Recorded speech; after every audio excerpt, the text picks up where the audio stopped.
Bem-vindo ao Debate Creator, escovador de bytes. Na última aula de algoritmos, nós ensinamos a Rose como somar os valores de todos os pesos de todas as barras de chocolate que estavam na geladeira do Sr. Tosco.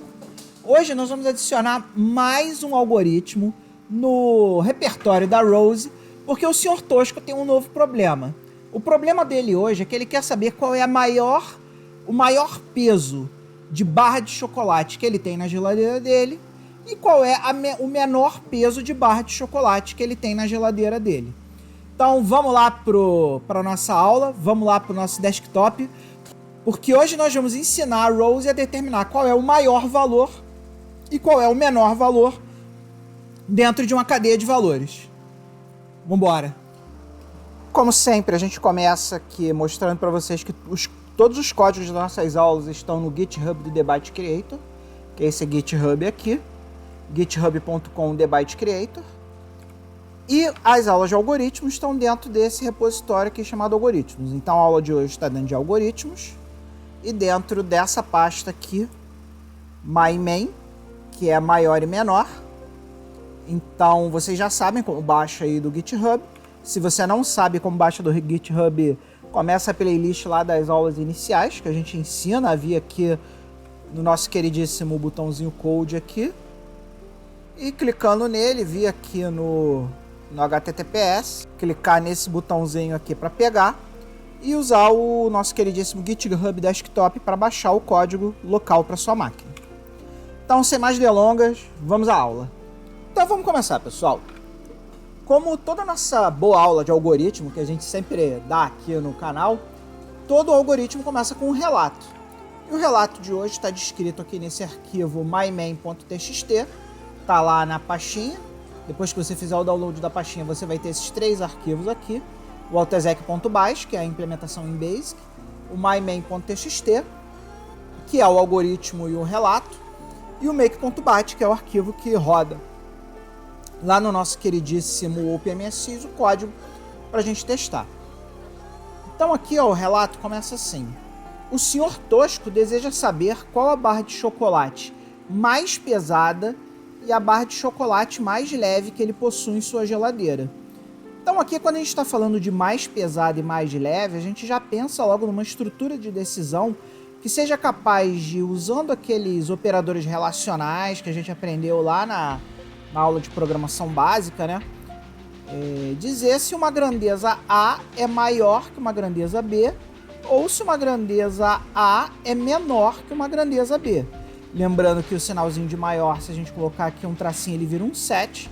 O sinalzinho de menor, se a gente colocar um tracinho aqui, ele vira um 4. E é assim que a gente vai usar aqui no nosso algoritmo para definir qual é o nosso queridíssimo maior valor e menor valor. E aqui é o algoritmo maior e menor propriamente dito, que a gente vai estudar linha a linha hoje para a gente entender como é que essa coisa funciona aqui. Então no algoritmo maior e menor, nós trabalhamos com três variáveis, tá? Nesse caso aqui nós vamos trabalhar com variáveis inteiras, e lembrando que é só por um motivo didático, porque peso de barra de chocolate, né? Especial se a gente for mais para frente ler esses pesos de um sensor, alguma coisa assim, provavelmente vão ser grandezas reais, não vão ser grandezas inteiras, né? Vão ser números reais, com vírgula. Você pode ter uma barra de chocolate pesando, sei lá, 250,10 gramas. É possível isso acontecer no mundo real. Mas aqui, pra gente ser didático, nós vamos trabalhar com valores inteiros. E a gente vai usar o valor de referência da embalagem. Imagina que a gente está lendo o valor da embalagem, a gente tem um scanner e passa um scanner lá e pega o valor do peso pelo valor descrito na embalagem. O valor descrito na embalagem normalmente é um valor inteiro. Então aqui a gente vai ter uma variável inteira chamada maior, que vai ter nela o maior valor lido até o momento. A gente vai ter uma variável inteira menor, que vai conter o menor valor lido até o momento, e uma variável inteira chamada peso, que é o último peso que a gente leu lá dentro da nossa estrutura de repetição, que vai ficar repetindo até que a gente encontre um flag de parada. O conceito de flag de parada a gente já explicou aí pro pessoal nas aulas anteriores. Então, se você não sabe o que é um flag de parada, vai lá na playlist do canal, lá do playlist de algoritmos, que a gente conversa um pouco sobre esse flag de parada. Então aqui a primeira coisa que a gente faz é ler o peso. Então imagina, pode vir de um scanner, pode vir uma leitura de teclado, de repente tem um cara lá que digita o valor do peso, ou pode vir de um sensor ou de um scanner, qualquer coisa, mas você vai ler esse valor int peso, que é o peso da primeira barra que foi colocada lá na lista. Esse valor da primeira barra, ele ao mesmo tempo, ele é o maior valor e o menor valor, porque ele foi o único valor lido até agora. Como ele é o único, ninguém é maior do que ele, ninguém é menor do que ele. Então, ele é o identificador até o momento, na primeira leitura, de que ele é ao mesmo tempo o maior valor e o menor valor. Então, aqui nesse trecho do nosso algoritmo, o que a gente vai fazer? A gente vai pegar esse primeiro valor lido aqui e vai colocar esse valor na int maior. Então, int maior aqui vai ter, por exemplo, 10, que é o primeiro valor lido, e o int menor, que também vai ter 10, porque esse é o primeiro valor lido. Como é o primeiro valor lido, ele é o menor e o maior ao mesmo tempo. E aí a gente vai começar a nossa estrutura de repetição, que a gente já discutiu nas últimas aulas, que testa o flag de parada. Então aqui, ó, a gente tem aqui o peso lido atualmente, que é o int peso, e testa se ele é diferente de 0. Como a gente lê um valor 10 aqui, a gente sabe que 10 é diferente de 0, e aí a gente começa a brincar com as estruturas de decisão, usando lá os valores, usando lá os operadores relacionais e os operadores, nesse caso a gente vai usar só operadores relacionais, né? Não vai usar operadores lógicos, para decidir. E nós vamos usar a estrutura de decisão C aqui.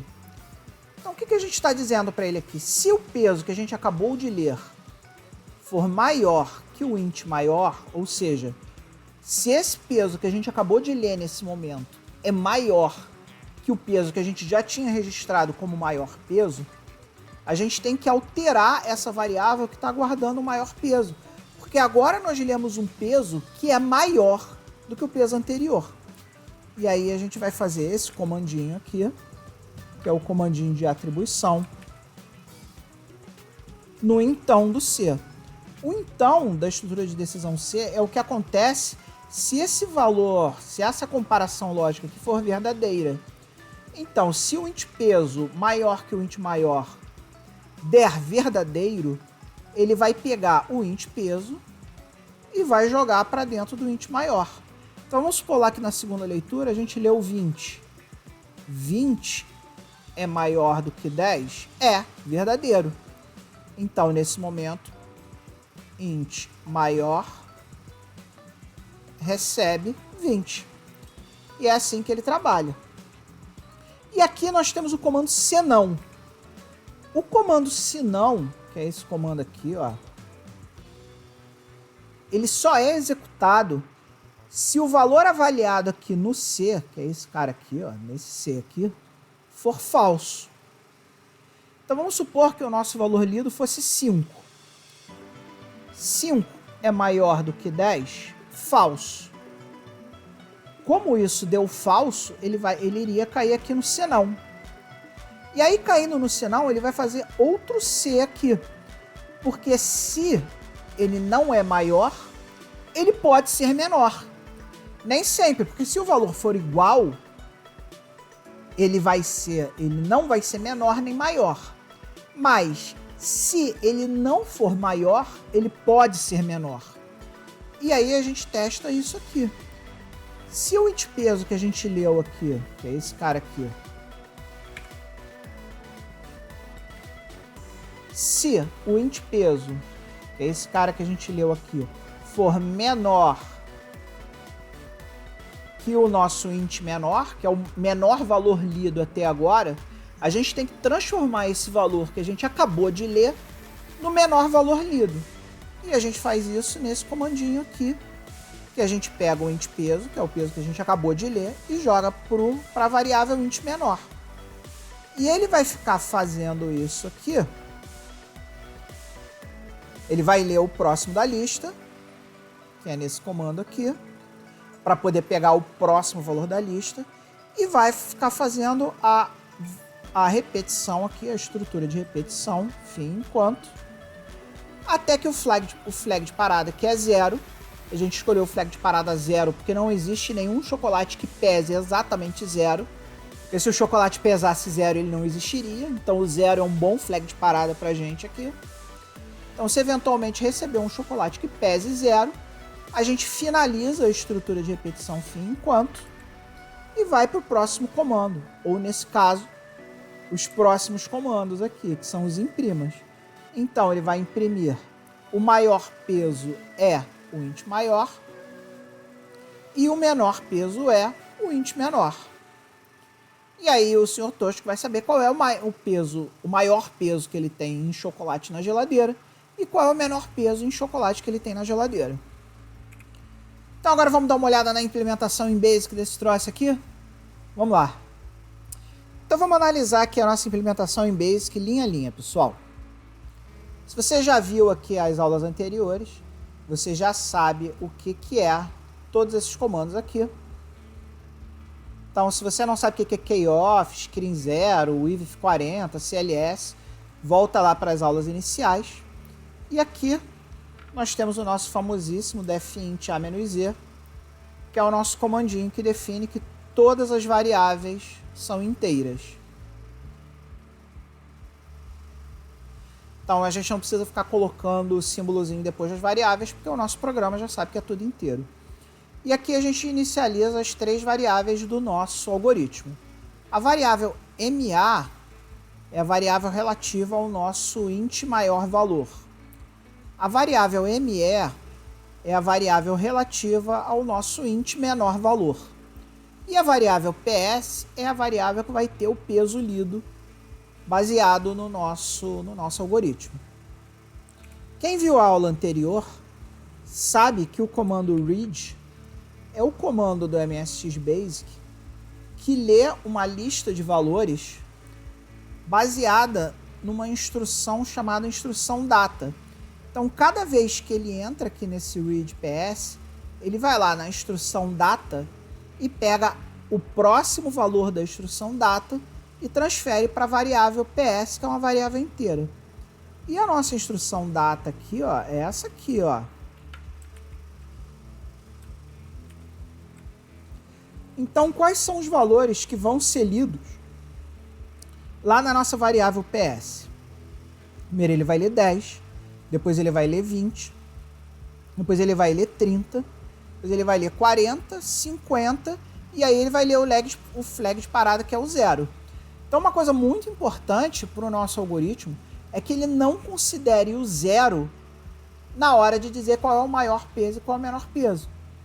Então, o nosso algoritmo ele tem que ser inteligente o suficiente para entender que esse 0 aqui não é um valor de peso real. Esse 0 aqui, na verdade, ele é o flag de parada e não pode ser considerado. Então, a nossa resposta aqui para o nosso programa é o menor peso seja 10, então o ME tem que terminar o algoritmo com o valor 10, e o MA, que é o maior peso, ele tem que terminar com 50. Se o seu programa escrever para você ME igual a 0, o seu programa está errado! Errado! Porque 0 não é um valor válido para um peso de chocolate. Então vamos ver como é que a gente implementou esse troço aqui. Aqui nós lemos o PS. Deixa eu abrir aqui o algoritmo do lado, que aí a gente vai acompanhando junto com o algoritmo. E vamos tentar ver qual instrução aqui no Basic é relativo a cada uma dessas instruções no algoritmo, tá? Então aqui, esse MA, ME, PS0 aqui é relativo aqui a essa declaração das variáveis. Então ali eu estou declarando as variáveis que eu vou usar.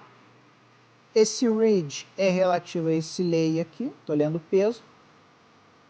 Aqui eu estou preparando os indicadores, as variáveis que contêm o maior valor e o menor valor, ou seja, seria relativo a esses dois caras aqui. E o nosso flag de parada, relativo à nossa estrutura de repetição, que é esse cara aqui, int peso diferente de zero, é relativo a esse if aqui. Então o que esse if faz? Ele testa se o nosso flag de parada aqui, o peso, for igual a zero, ele termina indo para a linha 160. Então a gente sabe aqui que a linha 160 é o final do nosso algoritmo. Tanto é que ele imprime aqui o maior peso, depois ele imprime o menor peso e depois ele termina o programa. Então esse nosso amiguinho aqui é o flag de parada. Lembrando que o read vai ler de uma instrução data. Então os dados desse algoritmo estão dentro dessa instrução data aqui. O 10, o 20, o 30, o 40, o 50 e o 0 estão aqui. Então, toda vez que ele passar por um read PS, ele vai ler o próximo. Como ele pegou um aqui, ele já pegou o 10 e já botou na variável PS. E aqui a gente vai começar os testes. PS é maior que o maior valor? Não é, porque 10 é igual a 10. PS é menor que o menor valor? Não é, porque PS é igual a 10. Então, ele vai ler o próximo aqui, ou seja, ele vai pegar o 20 agora, e aí ele vai fazer o GoTo 120. O que é o GoTo 120? O GoTo 120 é a nossa instrução enquanto faça. Então ele vai pegar aqui, vai voltar para o 120 e vai testar de novo, só que agora com o valor igual a 20. Lembrando aqui, nesse momento, o MA é igual a 10, o ME é igual a 10 e o PS é igual a 20. A gente acabou de ler o próximo lá. Então vamos ver. PS é maior que o MA? PS é 20, MA é 10? É. Então ele vai fazer aqui o DEM. O DEM é como se fosse o então da nossa variável, da nossa estrutura de decisão C. E aí ele vai fazer um careta aqui chamado GoSub200. O que é o GoSub200? No Basic da MSX, toda vez que a gente quer fazer uma subrotina que faça alguma coisa, a gente usa essa extração GoSub. Porque GoSub é de GoTo subroutine. Então vá para a subrotina 200. E a subrotina 200 é essa subrotina que começa aqui, ó, nessa linha 200 aqui. Então vamos olhar aqui a linha, o que a linha 200 faz. A linha 200 faz aquela coisinha que a gente quer lá no nosso algoritmo. Ele pega o valor de PS atual, que é 20, e coloca em MA. Então, nesse momento, o nosso maior valor vai se tornar 20. E aí ele vai fazer esse cara aqui, return. O return é o comando do Basic MSX que indica que uma subrotina terminou. Então, quando ele esbarra no return, ele volta para cá. E aí ele não vai fazer o else, por quê? Porque não foi mentira o fato de que o PS é maior que o MA. E aí ele vai para o próximo comando, que é o read PS. E aí o read PS, o próximo valor que ele vai ler é 30. Então aqui nesse momento, quais são os valores que a gente vai ter?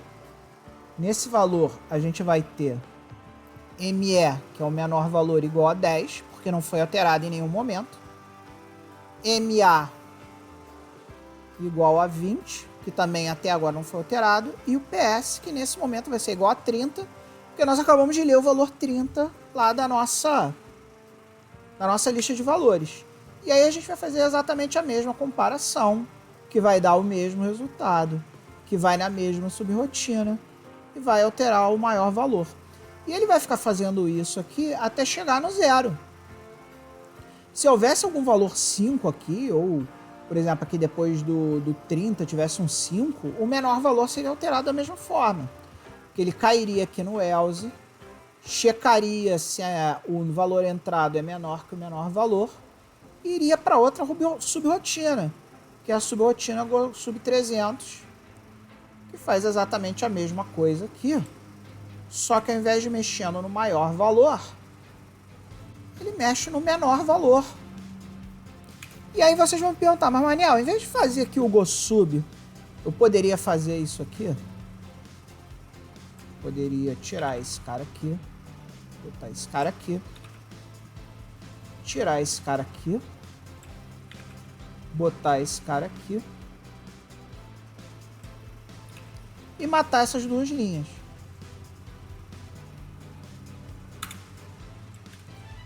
Isso aqui funcionaria?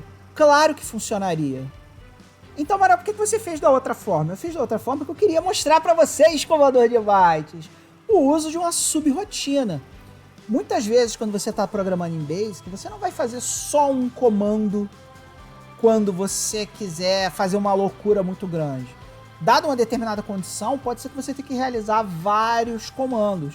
E para que o seu programa seja mais legível e até mesmo melhor montado dentro do Basic do MSX, você vai querer saber usar as subrotinas. Então eu fiz daquele jeito lá porque eu queria que vocês, comandador de bytes, conhecesse o GoSub, que é a forma do Basic que fazia as subrotinas. Então, pessoal, vamos testar agora o nosso programinha. Vamos fechar aqui o algoritmo, vamos deixar só o programinha. Para que a gente possa testar o programinha, a gente vai precisar de um terminal. Então, terminal, new terminal. E agora nós vamos rodar lá o nosso ./make, porque a gente está no poderosíssimo PowerShell. Vamos dar um Enter. E agora ele vai chamar aqui o nosso queridíssimo OpenMSX. E vai rodar o autoexec.bash, porque é isso que o Basic faz a primeira vez que ele roda. Então carregou. Tá lá, imprimiu. O maior peso é 50 e o menor peso é 10, exatamente como a gente explicou. Então é isso, pessoal. Espero que a aula tenha sido legal, espero que vocês tenham gostado. Espero que vocês estejam gostando aí do repertório de algoritmos simplérrimos que a gente está colocando aqui para o total iniciante. Mas fiquem tranquilos que logo a gente vai começar a confundir isso aqui e vamos começar a aumentar o nosso escopo, porque nós vamos começar a falar de estruturas de dados, e a gente vai começar a falar de vetor, matriz e um monte de coisa bacana aí. Então, para você que está acompanhando o The Byte Creator, muito obrigado, um grande beijo e nunca se esqueça, acima de tudo, amigão!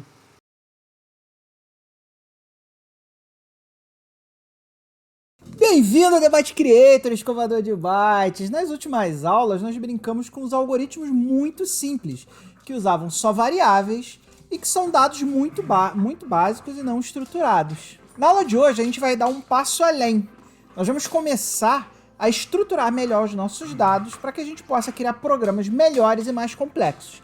Então, se você quer começar agora a entrar nas estruturas de dados, vem comigo, pega o teu café, que a aula vai começar agora. Mas afinal de contas, galera, o que são essas tais estruturas de dados? Quando a gente fala de computação, a gente utiliza os dados que a gente precisa para um determinado programa, para uma análise, de forma conjunta. Dificilmente você vai avaliar um dado de forma unitária para gerar uma informação. Toda vez que você precisa gerar uma informação, você vai pegar diversos dados e vai agrupar eles de alguma forma para que seja melhor você visualizar aquilo. E a forma como a gente vai agregar e organizar esses dados vai depender de que uso que a gente vai dar para aqueles dados, né? Normalmente, se você tiver que agrupar muitos itens de um tipo só, você vai usar um array. Se você quiser fazer, por exemplo, representar um cliente, você vai querer ter um registro que indique todos os campos daquele cliente, né? O nome, a idade, várias coisas, né, que você pode ter, todas as informações que você pode ter de cliente, você vai querer agregar eles em algum tipo de estrutura de dados, provavelmente um registro. E a gente leva em consideração como é utilizado e como vão ser processados esses dados, e aí a gente escolhe uma das estruturas de dados disponíveis para a gente poder trabalhar esses dados, né? Outras coisas também que influenciam a eficiência que você precisa buscar esses dados, né? Um dado que você vai ficar buscando toda hora, então seria ideal que ele tivesse ordenado. Volume desses dados é um volume muito grande, tão grande que você precisa de algum tipo de armazenamento de Big Data, complexidade da informação que você está tentando guardar, né? Então, se você tem uma informação muito complexa que demande vários tipos de dados diferentes, também vai influenciar a estrutura de dados que você vai escolher para utilizar.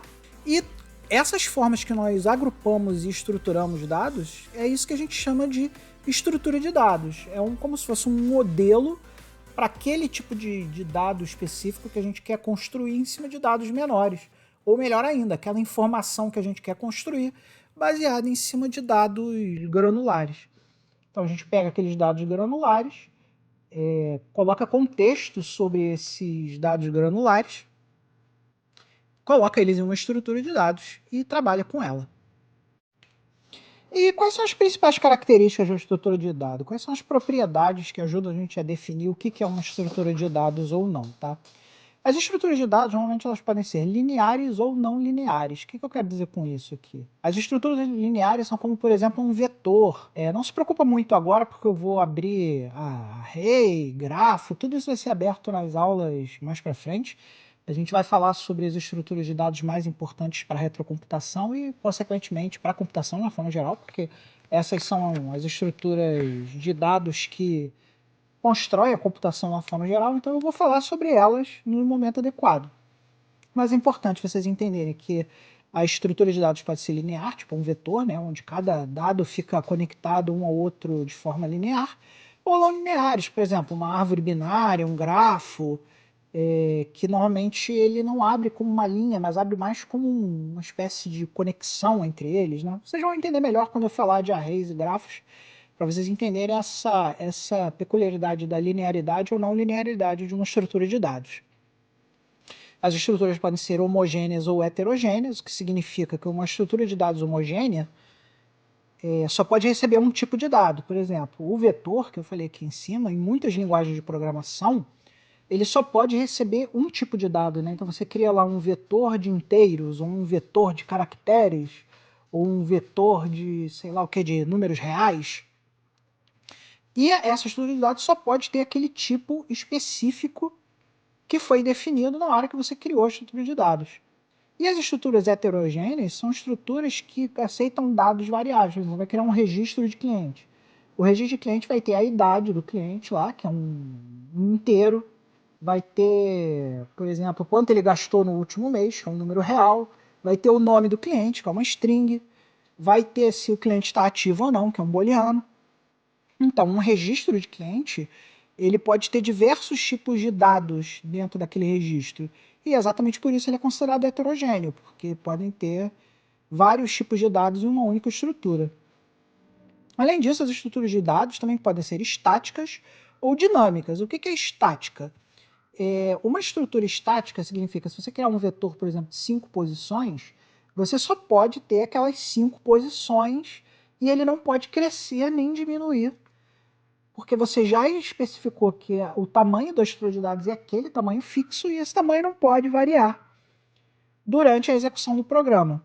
Já uma estrutura de dado dinâmica, ela pode expandir. Então você pode criar um vetor dinâmico, por exemplo, um vetor de caracteres dinâmico, que você pode adicionar letras ou remover letras daquela estrutura. E aí o caráter dinâmico dele. A memória que ele consome pode ser alterada, no caso dos dinâmicos. E a memória que ele consome nas estáticas não podem ser alteradas. Então essa é a característica de estática ou dinâmica quando está falando de estrutura de dados.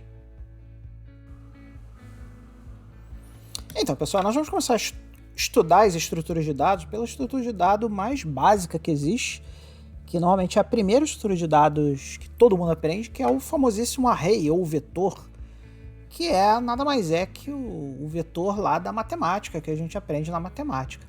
Então o array é uma lista ordenada de valores, e aqui a gente entende por lista ordenada itens que são sempre acessados da mesma forma, se a gente não usar um método para alterar essa ordem, né? Então, por exemplo, imagina aqui que um array, você cria um espaço de memória lá para o array, chamado, por exemplo, CO, né? Vamos criar aqui um array chamado CO.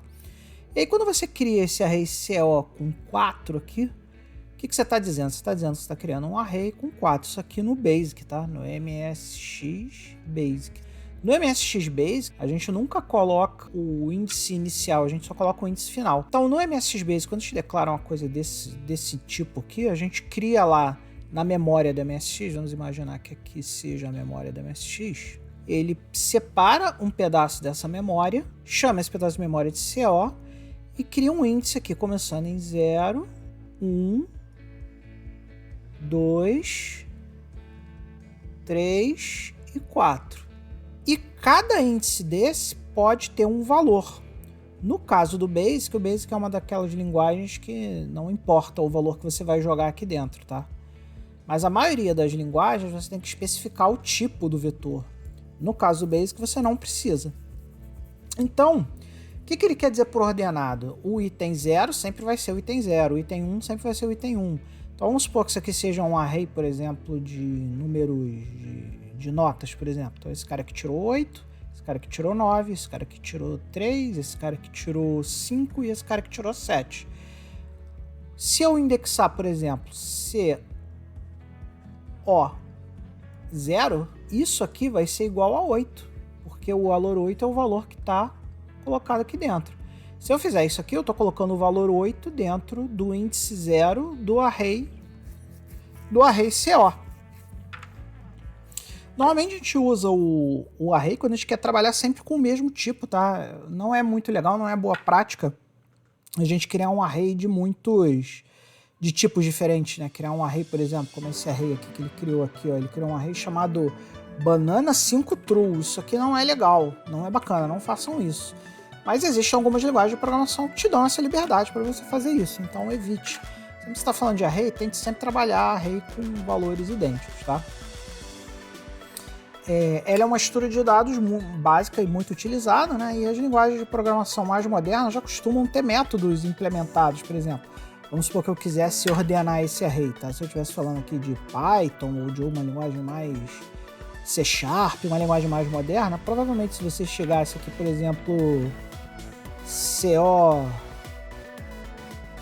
co.sort, por exemplo, ele iria ordenar isso aqui, ele trocaria as posições. Aqui viria 3, aqui viria 5, aqui viria 7, aqui 8 e aqui 9. Então ele faria isso automaticamente. Mas o MSX Basic, hoje linguagens mais antigas, elas não têm esse tipo de coisa, né? Não são objetos no Basic. No Basic você não tem objetos, então você não tem os métodos dos objetos, né? Então esse tipo de coisa tem que ser implementada na mão. Os arrays também, uma característica dos arrays é que eles podem ser multidimensionais. Então, por exemplo, se eu chegar aqui no MSX Basic, por exemplo, deixa eu apagar isso aqui, e fizer uma coisa do gênero aqui, vamos supor, CO4, o que ele vai criar aqui? Ele vai criar, no caso já não vai ser mais um vetor, já vai ser uma matriz. Isso aqui, o tipo de dado disso é matriz, porque ele vai criar 4 colunas, 1, 2, 3, 4, e vai criar 4 linhas. Ele vai criar 4 linhas, 4 colunas, e na verdade vai deixar de ser um vetor, vai se tornar uma matriz matemática. Isso aqui é o CO44. Então esse aqui é a posição 0, 1, esse aqui é a posição 1, 1, não, esse aqui é a posição 0, 0, desculpa. 0, 0, aqui 1, 1, 1, não, aqui 0, 1, aqui 0, 2 e aqui 0, 3. Aí aqui vai ser a posição 1, 0, 2, 0, 3, 0.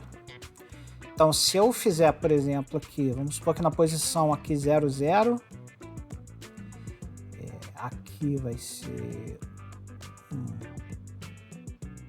1, aqui 2, 1, aqui 2, 1. Aqui é a linha e aqui é a coluna. E aqui, ó, o que acontece? Vamos supor. E aí eu vou ter aqui a última posição, que vai ser a posição... Aqui, ó, faltou uma coluna. De 0 a 4 são 5 posições. Então aqui eu vou ter o 4, 0 também. E essa aqui vai ser a matriz que a gente vai criar. Porque de 0 a 4, aqui vai ter uma linha também extra, porque vai ser a linha 4. 0, 4. Bom, enfim. Vocês entenderam o conceito, né? Vira uma tabelinha e a gente referencia por essas coordenadas. Por exemplo, eu quero pegar esse elemento aqui. Esse elemento está na linha 0, 1, 2, então ele é 2 e está na coluna 0, 1, 2, 3. Então esse aqui é o 3, 2.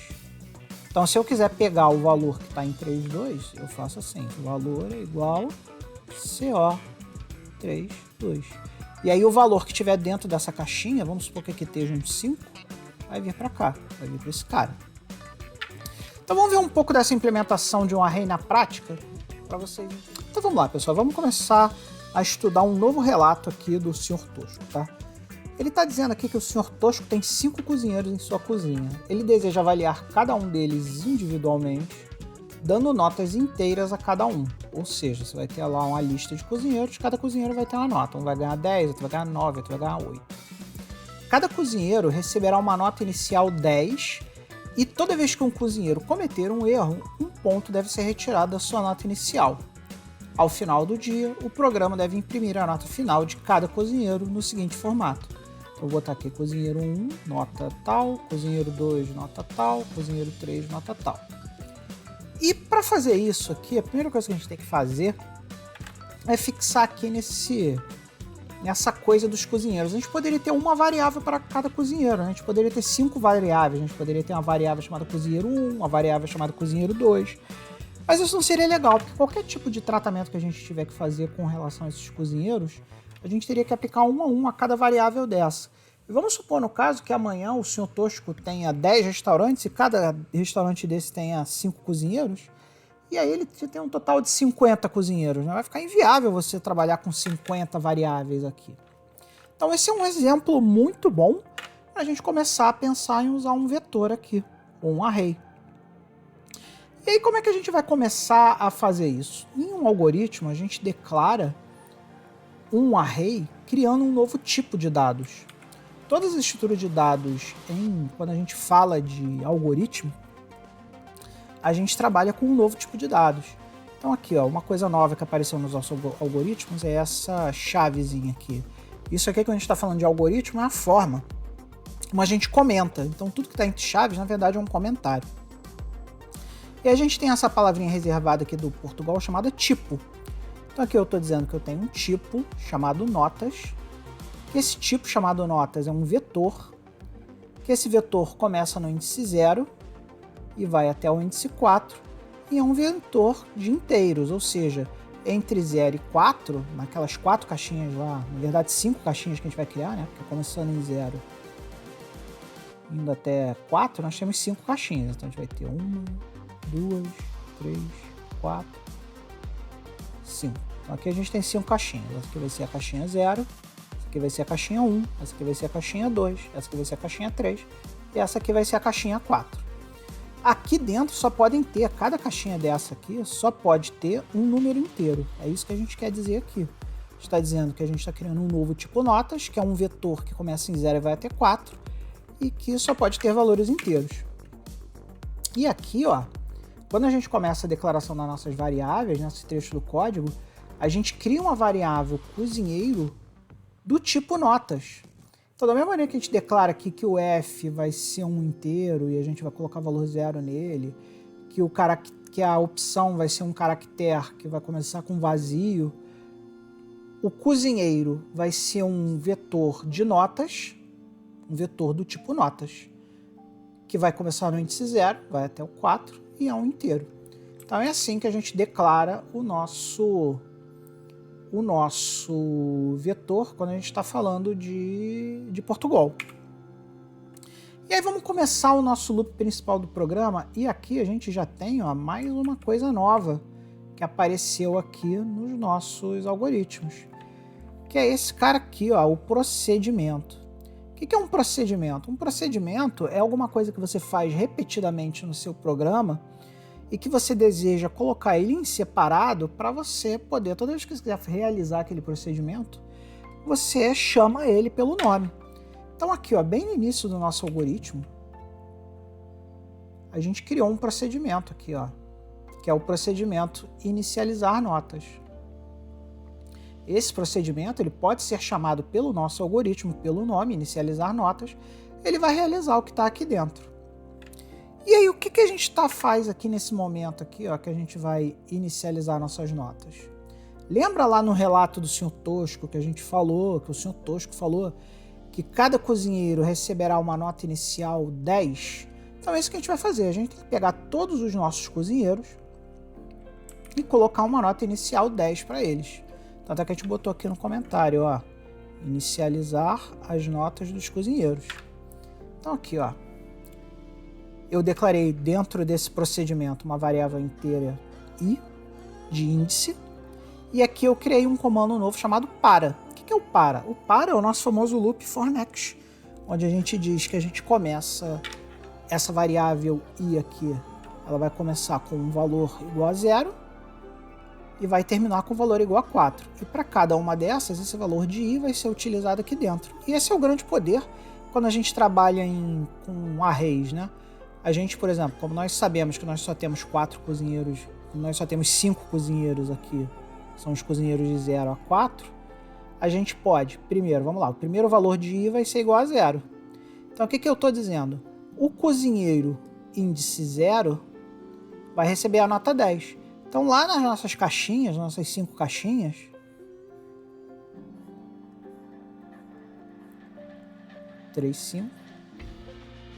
a caixinha de índice 0, porque o índice aqui é o primeiro valor desse para, ou seja, vai estar valendo 0, a caixinha de índice 0 vai receber 10. Aí quando ele chegar no fim para, que é aqui, ele vai voltar e vai executar com o próximo valor de i. O próximo valor de i, começando em 0, é 1. Então aqui ele vai dizer que o cozinheiro 1, aqui nesse caso, aqui, ó, i está valendo 1, também vai receber 10. Então aqui a caixinha 1 vai receber 10. E aí ele vai de novo vir para cá para o fim para, vai loopar de novo, o próximo valor vai ser 2, 10, vai fazer o mesmo procedimento 3, 10, vai fazer o mesmo procedimento 4, 10, e aí quando ele já foi de 0 a 4, que é o que eu pedi aqui, para um de 0 a 4, ele vai parar de fazer isso, e nesse momento a gente realizou esse critério aqui do nosso queridíssimo Sr. Tosco. A gente inicializou a nota de cada um dos nossos cozinheiros com a nota 10. Então, toda vez que você ouvir falar inicializar um vetor, é um procedimento como esse aqui, quando é um vetor que a gente chama de estático, que é aquele vetor que não varia. A gente sabe que são sempre um número pré-definido de caixinhas. E esse foi o inicializar notas aqui, foi o que a gente fez. E é isso aí, meu amigo. Acabaram os 20 minutos de hoje. Foi rápido, né? 20 minutos voaram. Mas enfim, na próxima aula nós vamos continuar do ponto onde nós paramos. Vamos continuar nesse algoritmo. Não se esqueça que todos os nossos códigos estão disponíveis lá no GitHub do Debate Creator. Vou colocar link na descrição para vocês poderem baixar esse código do jeito que ele está agora. Até que para vocês possam baixar para a próxima aula para a gente continuar estudando os arrays e implementar tudo isso aqui que a gente está falando ainda muito conceitualmente, começar a implementar numa linguagem de programação de verdade. E eu espero que vocês estejam gostando das aulas de algoritmo. Não se esqueçam que o algoritmo é a base para qualquer programador. Se você aspira a se tornar um programador, você vai ter que aprender algoritmo. Então continue assistindo as aulas, continue aqui nas aulas de algoritmo e nunca se esqueça, acima de tudo, seja feliz.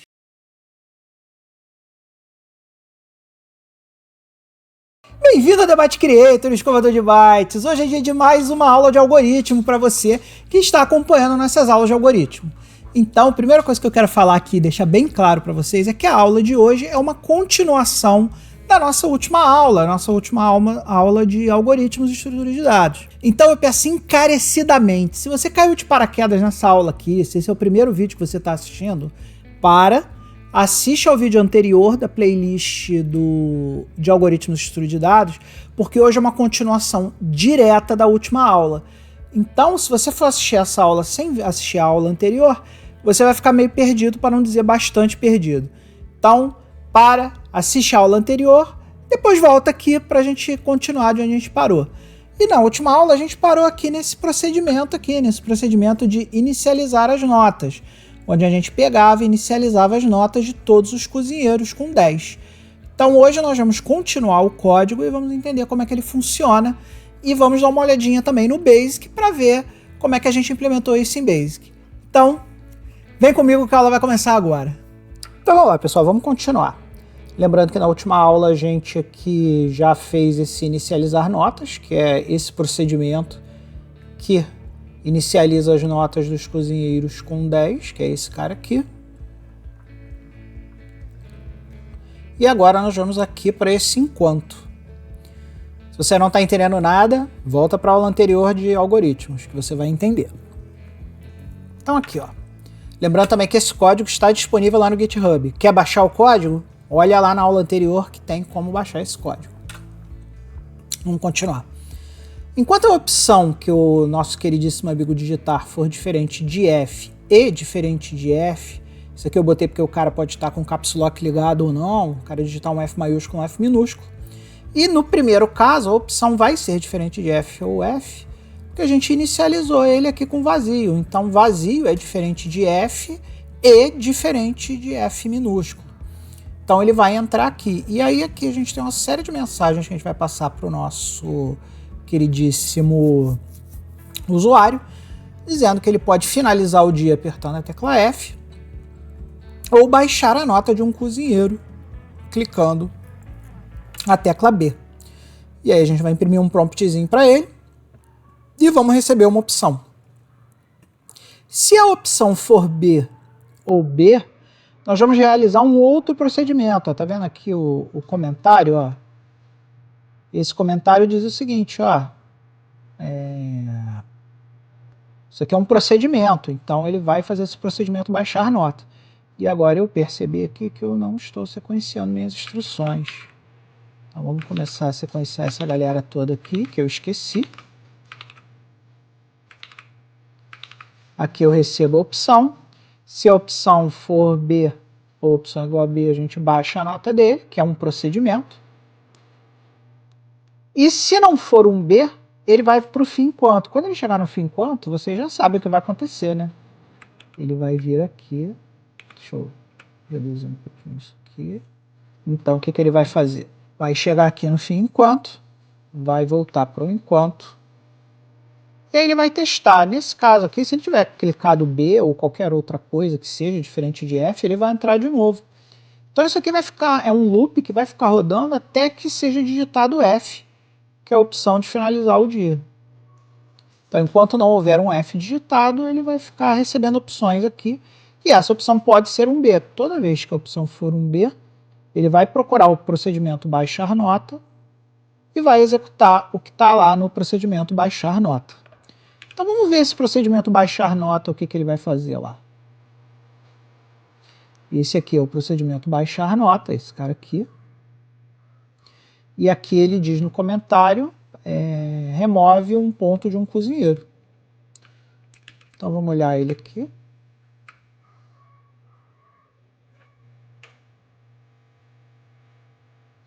Então, o procedimento baixar nota, a primeira coisa que ele faz, ele cria dois inteiros aqui dentro desse escopo, né? E aqui é até legal porque no escopo do nosso queridíssimo Portugal é idêntico ao escopo do C, que a gente vai estudar em breve. Ou seja, essas duas variáveis aqui, índice e nota atual, só existem no contexto do procedimento baixar nota. Então essas variáveis aqui não vão vazar para outros procedimentos, elas só existem aqui dentro do escopo desse procedimento. E aí aqui ó, a gente tem uma entrada onde a gente quer saber de qual cozinheiro que a gente quer baixar a nota. Como nós temos 5 cozinheiros que começam no 0 e vão até o 4, o cara pode digitar de 0 a 4 aqui, que vai ser igual ao índice do nosso array, ao índice do nosso vetor. Então, se o cara digitar 0, nós vamos mexer lá na caixinha 0, né? Então, vamos supor que a gente tem as 5 caixinhas. 1, 2, 3, 4, 5, que começam no 0.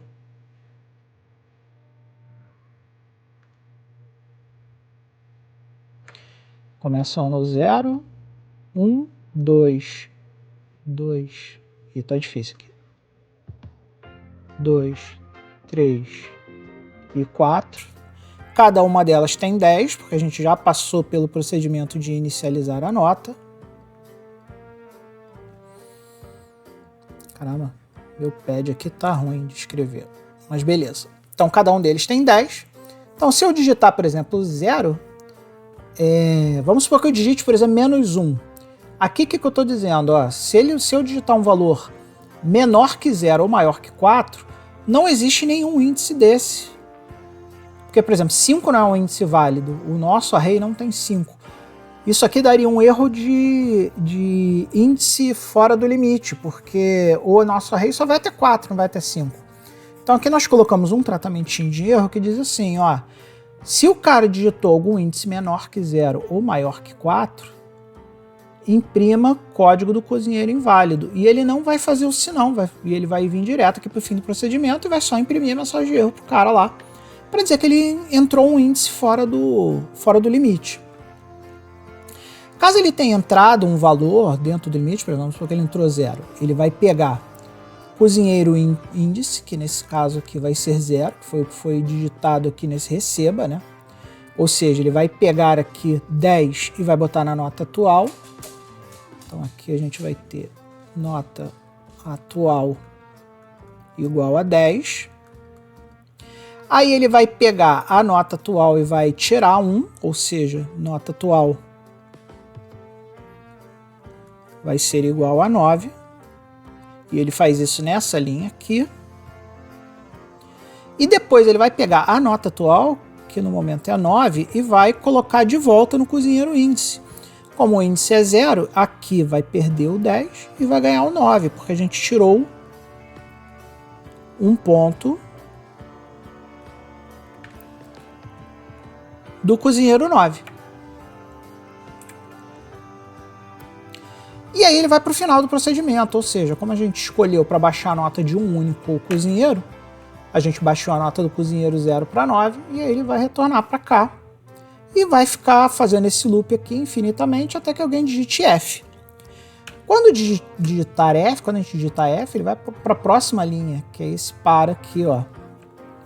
E de novo nós vamos usar o loop for next, né, que é o para faça no Portugal. Só que dessa vez a gente vai usar para imprimir a nota de todos os cozinheiros. Então aqui o que ele vai ficar fazendo aqui? Ele vai para F de 0 a 4, faça. Ele vai pegar F, vai ser igual a 0, vai colocar 0 aqui, então imprima cozinheiro 0 e logo depois, então ele vai imprimir aqui cozinheiro 0 e logo depois ele vai imprimir cozinheiro indexado de F. Como F é 0, o que ele vai fazer? Ele vai lá nas caixinhas, vai pegar a caixinha 0, a caixinha 0 tem 9, e ele vai imprimir 9. E aí ele vai fazer outro para. Quando ele vier aqui para o outro para, o F não vai valer mais 0, o F vai valer 1. E aí ele vai lá na caixinha 1, aí aqui ele vai pegar o valor da caixinha 1 que no momento é 10, e vai imprimir 10. Então ele vai imprimir aqui 1, 10. Primeiro ele vai imprimir 0, 9. Depois ele vai imprimir 1, 10. E assim sucessivamente para todos os cozinheiros. Então esse é o nosso algoritmo. E agora nós vamos ver aqui a implementação desse algoritmo em BASIC. Então vamos trazer aqui o BASIC para cá. Já vamos mudar de cara esse comentário aqui para exemplo de array. Então aqui nós temos o nosso algoritmo exemplo de array. Aqui esses comandos iniciais vocês já estão careca de saber o que fazem, todos esses aqui. Lembrando que a gente definiu todas as variáveis com definit a-i para o programa ficar mais rápido. E aí a gente define aqui um array. Se você olhar lá a definição do DIN, no BASIC, você vai ver que nesse caso aqui a gente pode definir o nosso array, o conteúdo dele, de acordo com a letrinha que a gente colocar aqui. Então, por exemplo, se a gente colocar igualzinho a gente fazer com as variáveis, a gente botar aqui $, a gente está criando um array de strings. Se a gente criar aqui um CO%, a gente está criando um array de inteiros. Mas aqui, ó, como a gente já deu o definit a-z, a gente já está dizendo que todas as variáveis que começarem com qualquer letra do alfabeto que seja de A a Z, e no caso C é uma dessas variáveis, então aqui eu estou dizendo, cria um vetor de inteiros com 5 caixinhas, porque vai começar do 0 ao 4. Então aqui, apesar de ser 4, são 5 caixinhas, porque a gente começa do 0, e é sempre bom a gente lembrar isso. E aí aqui, ó, a gente vai fazer uma subrotina, que é a GoSub 1000. Esse GoSub 1000 aqui é o inicializar as notas. É como no Basic a gente cria um procedimento. Então esse cara aqui, esse GoSub 1000, se a gente for aqui no 1000, vocês vão ver que não, por coincidência, do 1000 até o return, que é o retorno do GoSub, né? A gente vai ter esse código aqui, ó, do inicializar notas. Tá vendo aqui, ó, o código do inicializar notas? Isso tudo aqui é o que está implementado aqui. E como é que a gente implementa? Lembra que eu falei para vocês lá quando a gente estava comentando sobre o algoritmo, que o para, faça é a mesma coisa que o loop for next? Então a gente criou um loop for next aqui em Basic. Nesse loop for next, o nosso valor i vai variar de 0 a 4. E aqui, ó, eu estou pegando esse CO, que é o meu array de cozinheiros, que foi esse cara aqui que eu defini aqui na linha 60. Tá vendo? Eu defini esse cara aqui. E aqui eu estou pegando um a um. Aqui, ó, eu estou fazendo exatamente o que está descrito lá no algoritmo. Eu estou pegando, começando em 0 a 4, pegando as caixinhas. Então aqui é aquele momento em que eu coloco valores na caixinha, tá? Então aqui, primeiro eu pego a caixinha 0 e boto 10. Depois eu pego a caixinha 1 e boto 10. E assim sucessivamente até chegar na caixinha 4. Chegou na caixinha 4, eu atingi o meu loop for next, meu loop for next terminou. Todas as 5 caixinhas vão ter 10 aqui. E aí eu vou fazer esse return. O return é o que determina, seria no nosso, se a gente fosse fazer um paralelo aqui com o nosso procedimento, né, é o fim do procedimento. Então é aqui nesse momento, né, que o procedimento volta para o início e encerra e devolve o controle do processo para cá, para esse momento aqui, ó. Então aqui a gente fez o inicializar notas. E aí depois que a gente faz esse processo de inicializar notas, a gente já coloca o código aqui para pegar uma opção. Então todo esse código aqui é para tratar o recebimento de opção e para qual procedimento nós vamos mandar, dependendo da opção que o nosso queridíssimo usuário digitou. Então vamos olhar esse código aqui. Aqui são as mensagens para o usuário, para ele digitar B ou F, para ele definir se vai fechar o dia ou se vai baixar a nota de um cozinheiro. Aqui é o nosso promptzinho. Aqui a gente só recebe um caractere. Se esse caractere for B, a gente vai para a linha 2000. Se esse caractere for F, a gente vai para a linha 3000. Na linha 2000, a gente tem a subrotina que baixa a nota do nosso queridíssimo cozinheiro. E na linha 3000, a gente tem o código para finalizar o programa. E aí a gente tem aqui o GoTo80. O que é o GoTo80? O GoTo80 é voltar para cá. Por que disso? Porque a gente tem que ficar rodando isso aqui eternamente até que o cara digite F. Quando o cara digitar F, ele vai lá para a linha 3000. E lá na linha 3000, o que a gente tem? A linha 3000 é a parte onde a gente finaliza o dia, que é esse cara aqui, ó. E aí o que vai acontecer? Ele vai chegar aqui no 3000 e vocês percebem que dessa vez foi um GoTo, não foi um GoSub. Por ser um GoTo, ele vai continuar daqui até 3000 e não tem return. Por quê? Porque aqui na linha 3070, inclusive, eu poderia até criar uma linha 3070 aqui chamada end, que é o final do programa. Então chegou na 3070, acabou o programa parou de executar. Aí aqui a gente imprime um cabeçalhozinho dizendo notas finais. E aqui a gente tem o loop for, que vai imprimir o índice do cozinheiro e o valor da nota final no dia dele. E vai finalizar o programa. Agora, se a gente não digitar o F, se a gente digitar o B, aqui nesse momento, ele vai para a linha 2000, que é essa linha aqui. E a linha 2000 é o nosso procedimento de baixar nota, que a gente já descreveu lá no nosso queridíssimo algoritmo. Então vamos olhar a linha 2000 aqui. A linha 2000. Ele vai fazer aquele prompt lá perguntando qual o cozinheiro que a gente precisa remover um da nota dele. Aqui é aquela validação que a gente viu que ele não pode digitar um índice fora do escopo, né? Então, se ele digitar alguma coisa menor que 0 ou maior do que 4, a gente imprime código de cozinheiro inválido e volta para a linha 80. E aí, voltando para a linha 80 aqui,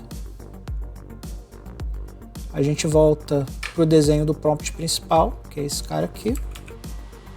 Ou seja, a gente vai recomeçar o processo todo de novo, porque a gente não pode baixar a nota de ninguém, porque o cara entrou um índice inválido, não tem como tirar notas de um cozinheiro que não existe. Mas se o cara...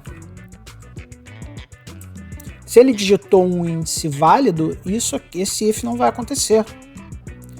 Então ele não vai fazer o goto 80, ele vai vir para cá, onde ele pega NA, que é a nossa nota atual, e pega o valor do ID que a gente digitou e joga na nota atual. Então se ele digitar 0, né, porque o usuário digitou 0, ele vai lá na caixinha 0, vai pegar o valor 10 que tem aqui e vai jogar na variável NA. Depois de fazer isso, ele vai diminuir 1 de NA, e aí nesse cara aqui vai ficar 10, né, porque o conteúdo da caixinha é 10. Então NA nesse momento aqui vai valer 9, porque a gente diminui 1 de 10, 10 menos 1 é 9, né? E aqui ele vai pegar no 0, na caixinha 0, e vai botar o novo valor de NA, que é 9. Então esse 9 vai vir para cá e vai substituir esse 10 aqui. Na caixinha 0 a gente vai ter 9. E aí quando ele terminar esse processo, ele vai vir aqui para essa linha aqui, ó, goto 80. E no goto 80 você já sabe o que acontece, né, galera, que eu acabei de falar. Na linha 80 a gente tem o processo todo de novo, que vai se repetir infinitamente até o coleguinha digitar F. Então agora, pessoal, vamos executar aqui o nosso exemplinho, usar aquele nosso /make, que é o nosso bate de compilação, que vocês já devem estar careca de conhecer. O Debate Creator vem com o seu compiladorzinho, vem com o seu bate de compilaçãozinho pronto. E vamos ver esse programinha em Basic em ação aqui, galera. Vamos ver ele fazendo o que ele tem que fazer. Então chamou, vamos baixar a nota de um cozinheiro aqui, vamos escolher o cozinheiro 0 e vamos finalizar o dia. Olha lá, a nota do cozinheiro 0 foi 9 e a nota de todos os outros cozinheiros foi 10. Vamos rodar de novo. E agora vamos fazer o seguinte, vamos tentar baixar a nota de um cozinheiro de um índice fora do limite. Vamos tentar baixar a nota do cozinheiro 10. Aí aqui, ó, ele imprimiu o código do cozinheiro inválido, digite uma opção abaixo, ele voltou. Então agora vamos baixar a nota do cozinheiro 4, vamos baixar a nota do cozinheiro 3 e vamos baixar a nota do cozinheiro 1. E vamos finalizar o dia. Olha lá. O cozinheiro 4 menos 1, cozinheiro 3 menos 1, cozinheiro 1 menos 1. Tá aí, pessoal. Então é isso aí, pessoal. Esse foi o programinha para demonstrar as bases de como se trabalhar com array. Espero que vocês tenham gostado do vídeo. Espero que tenha sido interessante para vocês. E muito em breve nós vamos começar a fazer coisas bem interessantes. Vamos começar a olhar alguns algoritmos bem legais para quando a gente estiver falando de array, coisas que a gente pode fazer com array, né? Coisas que normalmente vocês aí que programam em linguagens modernas está encapsulado lá dentro de algum método, de algum objeto, mas que nós, como estamos falando de retrocomputação, vamos ter que aprender como é que funciona, porque a gente vai ter que montar na mão. Então, fique ligado aí nas próximas aulas. Um grande beijo, nunca se esqueça. Seja feliz.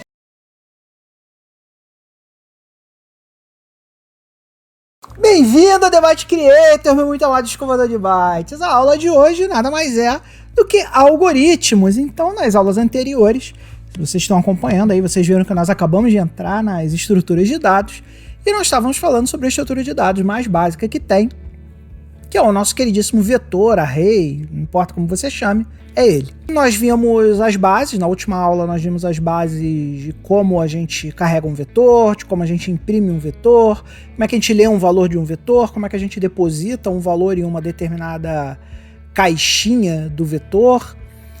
E hoje nós vamos começar a trabalhar alguns algoritmos básicos quando a gente está falando de vetores. Então a aula de hoje vai ser sobre ordenação de vetores, em especial um algoritmo de ordenação de vetores que é muito utilizado em retrocomputação, porque ele é bom para trabalhar com pequenos volumes e arrays pequenos, que é o método bolha. Então vem comigo que hoje eu vou te explicar o que é essa tal de bolha aí. Então vamos lá, pessoal, vamos entender hoje qual é o primeiro problema do Sr. Tosco e como é que a gente vai resolver, como a gente sempre faz aqui nas aulas de algoritmos, tá? Lembrando que para você ter esse código aqui da aula de hoje, tá? Você tem que usar lá o nosso processinho de baixar código das aulas de algoritmo no GitHub Desktop. Então, se você não baixou ainda o código, assiste às aulas anteriores, que nas aulas anteriores eu ensino como baixar esse código. Se você já baixou esse código, basta você vir aqui no nosso queridíssimo GitHub Desktop, escolher aqui o repositório de algoritmos, nesse aqui no corrente repositório aqui, e dar um fetch origin. Quando você clicar o fetch origin, ele vai baixar lá para a pasta onde você baixou o código, vai baixar todas as modificações, e você vai ter esse código aqui, e o código da aula de hoje está nessa pasta aqui, pasta bolha. Como a gente vai ensinar hoje o método bolha, a gente vai usar a pasta bolha. Uma coisa diferente na aula de hoje, vocês podem ver, a gente tem programado muito basic aqui nas aulas de algoritmo, né? Então, como o meu C está um pouquinho enferrujado e a gente não tem programado tanto em C, a demonstração do algoritmo hoje na prática vai ser na linguagem C. Então, vamos melhorar um pouquinho o nosso C e vamos usar para isso os algoritmos de hoje. Então vamos lá, pessoal, vamos entender aqui o problema do Sr. Tosco. O que o Sr. Tosco relatou aqui para a gente? O Sr. Tosco relatou. O Sr. Tosco tem uma lista de pesos de peças de carne, então ele tem lá uma série de peças de carne, que ele deseja que sejam usadas na cozinha do menor peso para o maior peso, ou seja, ele tem lá uma peça de carne de 3 kg, uma de 1 kg, uma de 5 kg, uma de 4 kg, uma de 2 kg. Ele quer primeiro começar pelas peças mais leves. Então, ele quer começar primeiro pela peça de 1 kg, depois pela peça de 2 kg, depois pela peça de 3 kg, e assim sucessivamente até ele consumir toda a carne lá que ele tem no freezer. Então o que a gente precisa fazer? A gente precisa pegar essa lista de pesos e ordenar essa lista de pesos do menor valor para o maior valor. E aí, como é que a gente soluciona esse problema? Um matemático canadense, vou ler aqui na cola, muito inteligente, chamado Kenneth Iverson, inventou esse algoritmo aqui, que é o algoritmo do método bolha. E o que é exatamente o método bolha? O Kevin, ele observou que os números em um array, para serem ordenados, eles têm que ter o mesmo comportamento de bolhas em um tanque de água. O que eu quero dizer com isso? Se você pegar lá uma série de bolhas dentro de um tanque de água, você vai ver que as bolhas mais leves elas vão subir, enquanto as bolhas mais pesadas vão descer. Então ele observando esse comportamento, ele pensou, poxa, a gente pode resolver o array da mesma forma. Vai pegando os maiores valores e vai botando para baixo, e aí a gente vai controlando qual foi o maior valor que a gente já ordenou. E aí nós vamos fazer isso interativamente em diversas passadas. Primeiro a gente pega um valor que a gente acha que é o melhor, joga para o final, depois a gente pega um outro valor que a gente acha que é o maior, bota para o final, depois a gente pega um valor e a gente faz diversas interações. E a gente tem um gráfico aqui bem legal que mostra mais ou menos isso do ponto de vista da execução do algoritmo. O que esse algoritmo vai fazer, né? Vamos lá. Vamos passo a passo para chegar lá. Então o nosso algoritmo, ele vai começar comparando a primeira posição do array com a segunda posição do array. Então aqui, 8 mais 4. 8 é maior que 4? É. Como o 8 é maior que 4, a gente vai trocar ele de posição. Então o 4 vai vir para cá e o 8 vai vir para cá. Aí nós vamos ter um array 4, 8 e a gente vai repetir a mesma coisa para a segunda posição. 8 é maior que 3? É. Então a gente troca de posição de novo. Então mais uma vez o 3 vem para cá e o 8 vem para cá. E aí a gente faz mais uma comparação. Espera aí, esse cara aqui é maior que esse? 8 é maior que 5? É. Então, de novo, a gente faz o mesmo processo. E a gente repete isso até o limite do array. Então, vocês vão ver lá que o nosso algoritmo ele tem uma variável chamada LSUP. Tá vendo aqui, ó, o LSUP, que é o limite superior do nosso array. Ou seja, a gente indica nessa variável LSUP qual é, até onde nós vamos levar os itens que nós acharmos que são os maiores. Então vocês vão ver aqui que logo na primeira iteração, o número mais alto vai ficar lá no final. E aí o que a gente vai fazer? Vocês viram que o 8 veio para cá, mas o array ainda não está ordenado, tá vendo? Para esse array estar ordenado, o 2 teria que estar aqui. O 3 já está no lugar certo, mas o 4 teria que estar aqui, o 5 teria que estar ali. O 5 teria que estar aqui. Enfim, tem muita coisa para a gente fazer aqui nessa ordenação. E aí como é que a gente faz isso? Com interações sucessivas. Então a gente vai ficar repetindo esse processo aqui até que a gente chegue à conclusão que nós colocamos todos os lugares, todos os números nos seus lugares corretos e ter o nosso queridíssimo array devidamente ordenado. Então aqui, ó, a gente começa criando dois procedimentos que nós já vimos na aula anterior. Um procedimento para carregar os valores do vetor e um procedimento para imprimir o vetor. Não vou explicar esses procedimentos, porque eles já foram explicados na aula passada. Se você quer entender isso aqui, dá uma olhadinha lá na aula passada que a gente já explicou. O importante é que aqui a gente está inicializando com os valores de carne lá do Sr. Tosco. Então a gente viu lá, ele tem uma peça de carne de 3, uma peça de carne de 1, uma peça de carne de 5, uma peça de carne de 4 e uma peça de carne de 2. E aí nós começamos o nosso método bolha. A gente começa o nosso método bolha definindo o vetor que nós iremos usar. Então a gente cria um tipo vetor, um tipo V aqui, que é um vetor de inteiros começando no 0 até o 4. Lembrando para vocês sempre que de 0 a 4 nós temos 5 posições, ou seja, é um vetor de 5 posições. E aqui a gente determina uma variável chamada vet do tipo vetor, ou seja, esse cara aqui é a implementação em memória desse cara aqui que a gente definiu aqui em cima. E aqui nós vamos criar algumas variáveis inteiras que nós vamos precisar usar durante o nosso algoritmo para fazer o trabalho. Então a gente vai precisar de uma variável auxiliar. E a ideia dessa variável auxiliar qual é? Vamos supor que você, amigo escovador de bytes, você tem que tirar água de um balde e passar para um outro balde. Então vamos supor que você tem um balde, né? Você tem um balde aqui cheio do líquido A. E você tem um balde aqui cheio do líquido B. E você precisa jogar o líquido B no A, no balde, nesse balde, você precisa jogar o líquido A nesse balde. E os líquidos não podem se misturar. Qual é a solução para isso? Você cria aqui, você pega um terceiro balde, que vai ser o seu balde auxiliar. Aí você pega o líquido A e joga para o balde.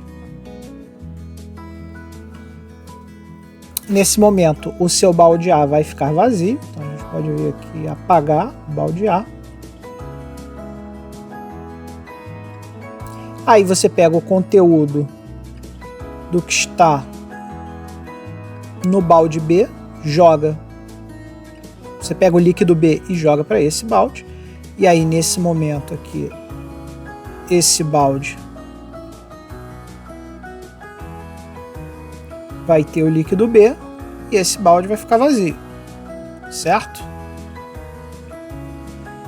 E aí qual é a terceira etapa do processo? Você pega o líquido A que está no balde auxiliar e joga para o segundo balde. E aqui você, nesse momento, você vai ter aqui o líquido A no balde B. E esse balde vai ficar vazio, pronto para uma nova interação.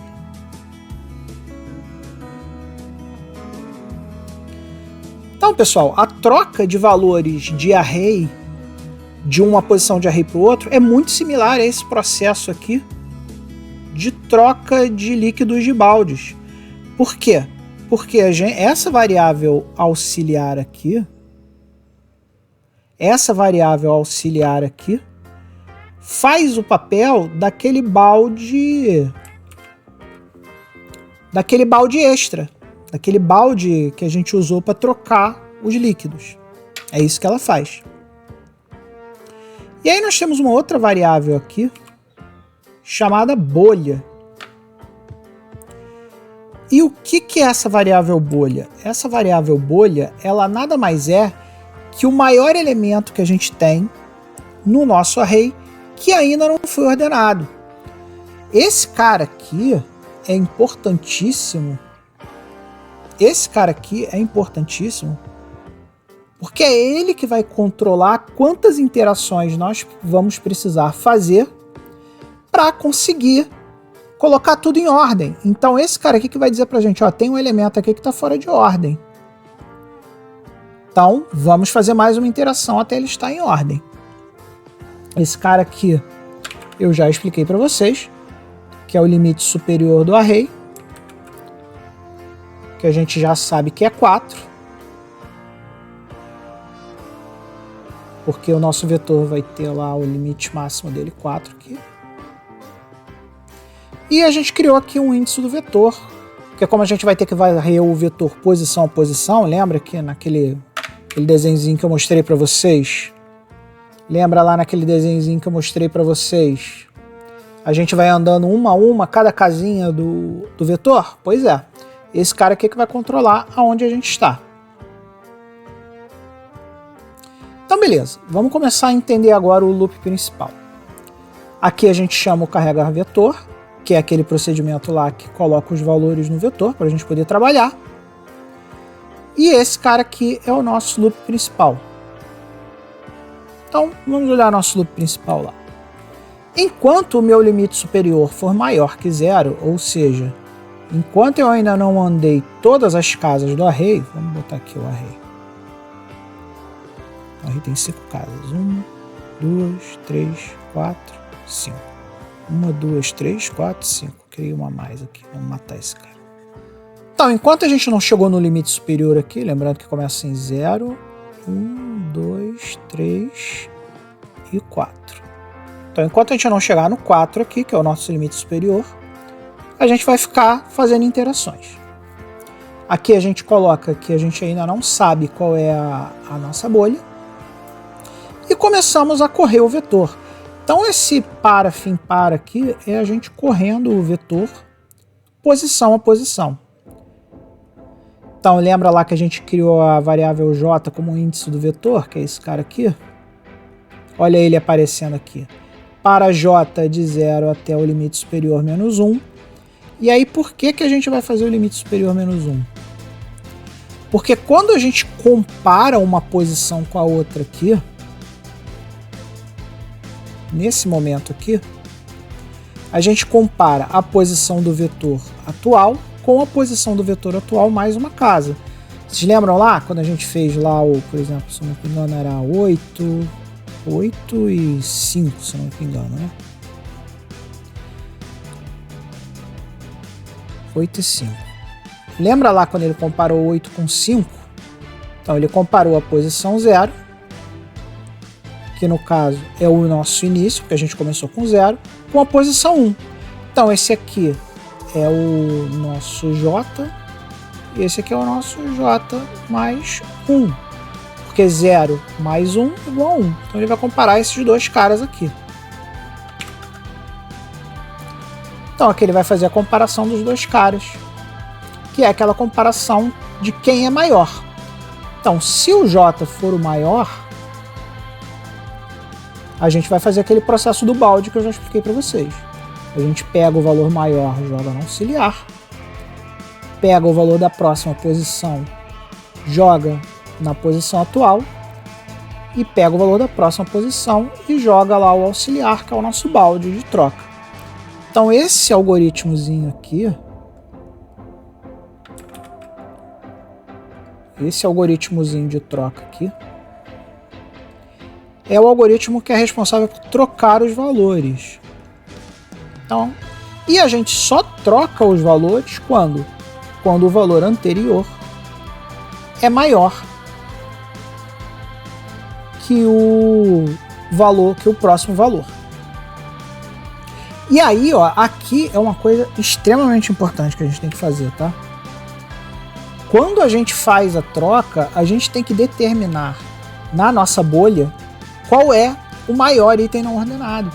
E esse cara vai estar na posição atual. Por que ele vai estar na posição atual? Porque nós já organizamos o vetor. Então é importante a gente guardar esse índice, porque esse é o índice que a gente vai usar na nossa próxima interação. A gente só vai precisar interar até esse cara aqui. Tanto é que no final, quando a gente termina de fazer a troca, a primeira coisa que a gente faz após fazer a troca é pegar a nossa bolha e determinar ele como um novo limite superior. Então vamos supor que nesse caso aqui o item mais alto, né, estava na posição 3, né? Então ele vai transformar o nosso limite superior para 3. E aí ele vai testar de novo, 3 maior que 0, e vai repetir todo o fim enquanto. Então ele vai chegar aqui, vai pegar um novo limite e vai fazer o fim enquanto. Só que agora não é mais 4. Agora aquele 4 lá que era o nosso limite superior passou para 3, porque o primeiro item já foi ordenado. E aí ele vai ficar fazendo isso, e cada vez que a gente for interar, vocês vão perceber que esse valor aqui vai reduzir. A redução disso aqui vai ser variável de acordo com como os elementos estiverem colocados dentro do vetor. Quando a gente for executar o programa lá, vocês vão entender melhor. Mas aí vamos supor que a próxima é o 1, o próximo é o 0. Quando ele chegar no 0, o 0 não vai ser maior do que 0, e aí ele vai sair. Quando ele sair, ele vai imprimir o vetor e vai mostrar o vetor ordenado pra gente. Acabou o nosso tempo, escovador de bytes. Chegamos nos nossos 20 minutos de aula, mas não tem problema, não se preocupe. Na próxima aula nós vamos continuar exatamente do ponto onde nós paramos. Nós já mostramos todo o algoritmo para vocês. Então na próxima aula nós vamos pegar lá o nosso compilador Fusion C e vamos mostrar para vocês a implementação disso aí em C. E na próxima aula nós vamos fazer uma coisa até bastante interessante também. Nós vamos pegar essa nossa implementação de C e tentar usar algumas boas práticas para que a gente possa usar um paradigma mais funcional e dividir o nosso problemão em probleminhas menores. E a gente vai aproveitar a próxima aula não só para mostrar o método bolha, mas como nós podemos otimizar esse método bolha lá no nosso código, na nossa implementação. Então, muito obrigado por você que está assistindo aí, um grande beijo e nunca se esqueça, acima de tudo, a felicidade só depende de você querer ser feliz. Até a próxima.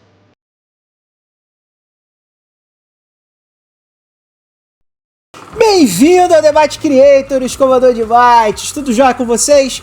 Na aula de hoje nós vamos voltar para o nosso algoritmozinho lá da implementação do método bolha. Na aula passada nós vimos conceitualmente como construir o método bolha usando pseudocódigo, e hoje nós vamos implementar, vamos botar a mão na massa e colocar em prática o que a gente aprendeu em pseudocódigo e implementar em Fusion C o nosso método bolha. Então vamos embora que hoje a gente vai ter que ver lá como é que a gente vai distribuir aqueles métodos, como é que a gente vai usar a programação funcional para decidir o que vale ser uma função, o que não vale, e para a gente fazer uma implementação de um dos mais famosos algoritmos de ordenação de vetores que a gente tem. Então vamos embora, pessoal, vamos para a aula. Então, para começar, pessoal, como sempre, lembrando para vocês que os códigos da aula de hoje estão no GitHub do Debate Creator, github.com/Debate Creator. Não se preocupem porque esses links todos vão estar na descrição. E hoje nós vamos brincar com o repositório dos algoritmos, que é esse repositório aqui, algoritmos. E se você entrar nele, você vai ver que o código da aula de hoje está aqui nessa pastinha aqui chamada bolha.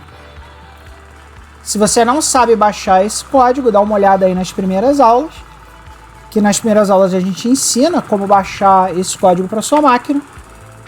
E não se esqueça de, antes de começar a sua aula, vir aqui no GitHub Desktop, escolher o repositório dos algoritmos, que é esse repositório aqui. e clicar no botão Fetch Origin ou Pull Origin, né? Depende se você baixou ou não. Clicando aqui, ele vai trazer todo o código que está no GitHub do Debate Creator local para sua máquina, para que você possa começar a trabalhar. Logo depois que você atualizar o seu código, você vem aqui no Visual Studio Code, você vai dar a opção File Open Folder e escolher a pasta onde você baixou o código. No nosso caso aqui é Debate Creator, Algoritmos e Bolha. E aí você vai vir aqui, ó, e vai escolher esse botãozinho aqui, Selecionar Pasta, onde você vai ter esse código aqui que nós estamos vendo hoje. O código hoje tem o bolha.txt e o bolha.c. O bolha.txt foi o que a gente fez na última aula, ou seja, é a implementação em pseudocódigo do algoritmo. E no lado direito nós temos a implementação em Fusion-C, que é o código que nós vamos estudar hoje. Na aula passada, você lembra que o nosso método bolha tinha alguns procedimentos e tinha o código-fonte dentro do início e o fim. E quando a gente fala de código-fonte, né, quando a gente fala de conversão de pseudocódigo para C, o que está dentro do início e fim é relativo a tudo que a gente tem dentro da nossa função main aqui. Então, tudo que está dentro da nossa função main é relativo a tudo que está dentro desse início e fim aqui. Então, a gente tem que pegar tudo que está aqui nesse lado, na esquerda aqui, no pseudocódigo, e converter em código C para esse lado aqui. Então, aqui vocês veem que a gente gera um tipo vetor e instancia um vetor. E esse vetor ele tem que ter de 0 a 4, ou seja, ele tem 5 posições, e ele é um vetor de inteiros. Esse código aqui, específico da nossa implementação, é esse vetor aqui, ó. A gente está criando um vetor de inteiros de 5 posições. No C, ele automaticamente já converte isso aqui de 0 a 4. Então, se a gente começa de 0 e vai até 4, nós temos 5 posições. Beleza. Então vamos abrir aqui agora o código main e ver o que a gente trouxe para cá. A gente criou algumas variáveis aqui, ó, a variável auxiliar, a variável bolha, a variável limite superior e o índice do vetor, que a gente colocou aqui J. E a gente cria esses caras aqui do mesmo jeito. A gente cria aqui o I, né, que na verdade é esse J aqui. A gente cria a bolha, que é esse bolha. A gente cria o limite superior, que é esse limite superior aqui. E a gente já determina ele como 4. No C, a gente pode, quando a gente declara uma variável, a gente já pode inicializar ela com um valor. E aqui a gente já está inicializando o nosso limite superior com 4. E aí a gente faz o procedimento carregar vetor, que nada mais é que esse procedimento carregar vetor. No C, quando a gente está declarando os procedimentos, é de praxe a gente criar os procedimentos e as funções antes da função main. Então você vai ver que vai ter uma função carrega vetor aqui, ó, que é esse cara. Exatamente como a gente fez aqui, ó, no nosso queridíssimo procedimento.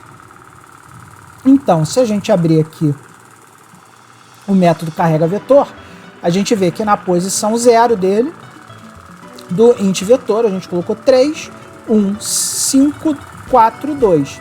Cada uma posição, 3 na 0, 1 na 1, 5 na 2, 4 na 3 e 2 na 4. E o objetivo disso aqui é só criar um vetor simples para que a gente possa ordenar ele. E como vocês podem ver, a conversão desse código aqui para pseudocódigo é praticamente direta, porque void é como a gente já viu em aulas anteriores, é como a gente cria procedimentos. E aqui vocês veem que a forma de chamar o vetor e carregar as posições é idêntica. Depois que a gente carrega o vetor, a gente imprime o vetor inicial para o usuário poder ver lá que esse vetor que nós carregamos aqui está carregado e que ele está, como é que eu vou dizer, desarrumado, né? E aí a gente faz aquele nosso procedimentozinho de imprimir o vetor. E de novo vocês vão ver que a gente vai ter um imprimir vetor antes da main aqui, que também vai ser bem parecido aqui com a com a imprime vetor do nosso queridíssimo pseudocódigo. A diferença é o seguinte: para a gente imprimir o vetor, a gente vai precisar correr todos os índices do vetor, né? Então aqui a gente cria uma variável i de escopo local, ou seja, essa variável aqui é diferente dessa variável aqui, porque essa variável int aqui, ela só existe no nosso queridíssimo contexto da função main, porque ela foi declarada dentro da função main. Então esse cara aqui só existe na main, ele é relativo a main. Esse cara aqui, como ele foi declarado dentro da imprime vetor, é um i diferente, ou seja, isso aqui vai ser instanciado em outra região de memória do seu computador e vai estar relativo na imprime vetor, ela só vai existir no contexto da imprime vetor. E esse cara aqui, como é um vetor global, ele foi declarado fora de qualquer função, inclusive da função main, esse cara aqui tem escopo global.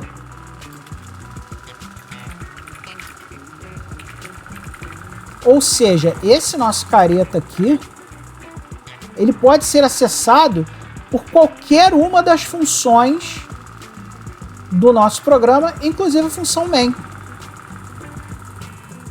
E por que a gente usa isso? Para a gente não ter que ficar passando esse vetor como parâmetro para cada um desses procedimentos. Se a gente tivesse colocado esse int vetor aqui dentro da função main, a gente teria que passar ele como parâmetro ou como referência para esses procedimentos aqui. Mas eu não vou mexer nisso agora para não confundir a cabeça de vocês. Vamos implementar só o que está aqui, tá, pessoal? Aí a gente imprimiu o vetor e aí a gente faz um while aqui. O comando while é o comando enquanto faça. Então esse while aqui nada mais é que esse enquanto L_sup maior que 0 faça. Então esse trecho de código aqui, enquanto L_sup maior que 0 faça, nada mais é que esse loop while aqui. Tanto é que ele usa a mesma variável, né? Limite superior aqui no nosso código é igual a L_sup no nosso pseudocódigo. E aí aqui a gente vai imprimir o limite superior, só para fazer o debugzinho, bonitinho. Vamos inicializar a nossa variável bolha igual a 0.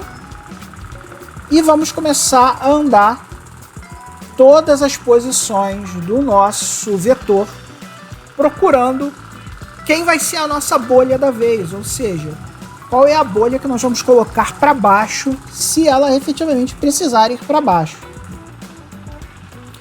Lembrando para vocês, se vocês não estão entendendo muito bem o que eu estou falando aqui, assistam a aula anterior, tá? A aula anterior e essa aula, elas são complementares, tá, pessoal? Então agora nós vamos entrar naquela parte do nosso pseudocódigo, onde a gente vai correr cada uma das posições e determinar se o cara precisa ser trocado ou não. Que na verdade no nosso pseudocódigo é esse trecho aqui, do para j de 0 até limite superior menos 1, faça. Esse cara aqui, ó, nada mais é que esse cara aqui, ó. O comando for do C é relativo o para condição faça. Então aqui, qual é a condição do nosso for convertido para Fusion C, né? A gente começa um novo índice, começando de 0. Enquanto esse índice for menor ou igual ao limite superior, que nesse momento aqui tem 4, ele vai adicionar mais um, vai fazer o que está aqui e depois ele vai somar 1 no i. Então aqui, ó, como o limite superior começa em 4 e a gente está tirando 1 aqui, ó, menos 1, 4 menos 1 é igual a 3. Então aqui o que ele está dizendo? Enquanto o meu i for menor ou igual a 3, faz todo esse código que está aqui, que começa aqui nesse if e termina na chave, e depois ele parte para o próximo for aumentando o valor de I em mais 1.